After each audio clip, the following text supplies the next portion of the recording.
When you are waiting, you are in your waiting season, but you are not getting instructions from God on what to do. You are wasting your time. When you are in your waiting season, whatever you are waiting for, you are waiting for a baby, to get pregnant, you are waiting for your marriage to meet your spouse, you are waiting to get a miracle job, you are waiting for one thing or the other. Now, if you're waiting and you are not getting instructions from God on what to do while you are waiting, you are wasting your time. It is as good as not waiting. In God's calendar, He does not see you, He does not recognize you. He He's not aware that you are waiting. I just have to say this. So another way that people wait on God and they are wasting their time basically is when they are not getting prepared. If you think you are waiting on God, but you are not preparing yourself for the blessing that God promised you, you are wasting your time. See, you're wasting your time. So let me just tell you how to wait on the Lord. The best way to wait on God is to wait with God. The best way to wait on the Lord is to wait with God. You cannot wait on the Lord in a vacuum. So waiting on God means spending time with Him. Basically, spend time with Him. All right? So you make out time, you have a structure, you have a routine to fellowship with Him, to spend time in prayers, in the Word. You make out time to communicate with Him. That is how to wait on the Lord, right? Another way to wait on the Lord is by preparing yourself. Whatever you are waiting for, probably you are waiting to get married, you're waiting to have a child, you're waiting to relocate, to move to another country, you are waiting for your visa, your green card. Anything you are waiting for, you need to prepare yourself to receive. So I see a lot of single people, you don't read books on marriage, you don't listen to messages on marriage, you don't go for counseling, you don't care about seminars. My question is, who are you planning to marry? Who are you going to spend your time with? At the end of, who are you going to spend your life with your ignorance? You see, some people think that they can enter marriage with head knowledge.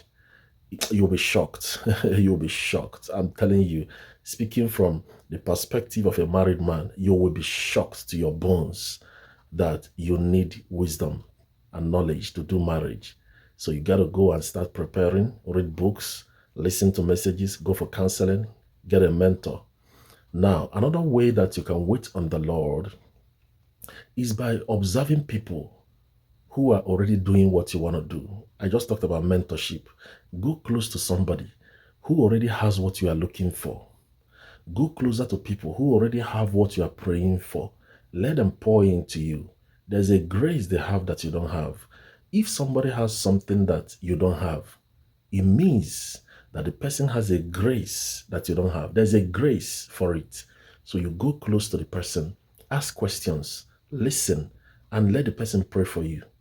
Let the person pour into you, pour their wisdom into you, pour their grace into you.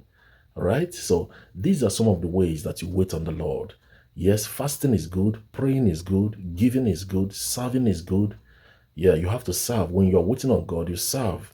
When you go to a restaurant to eat, the waiter is basically there to serve you. So when you are waiting on the Lord, you have to serve. You have to be patient enough, humble enough to ask questions, right?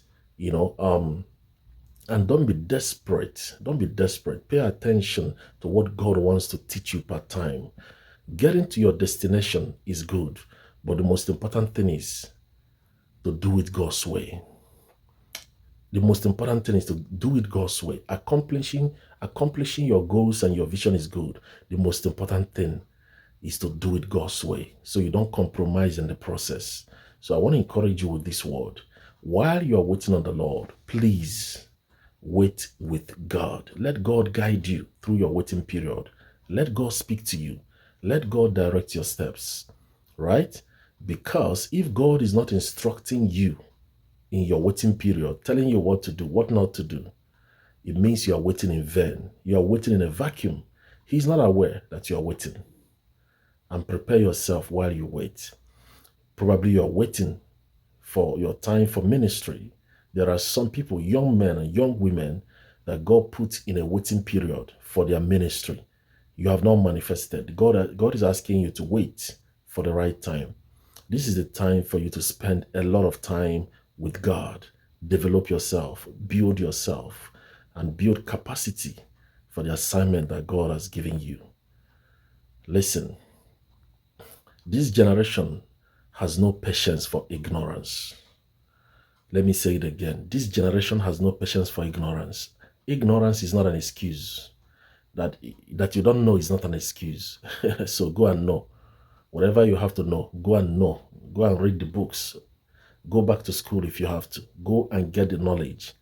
Ignorance is not an excuse. Prepare yourself for what God has called you to do. God bless you.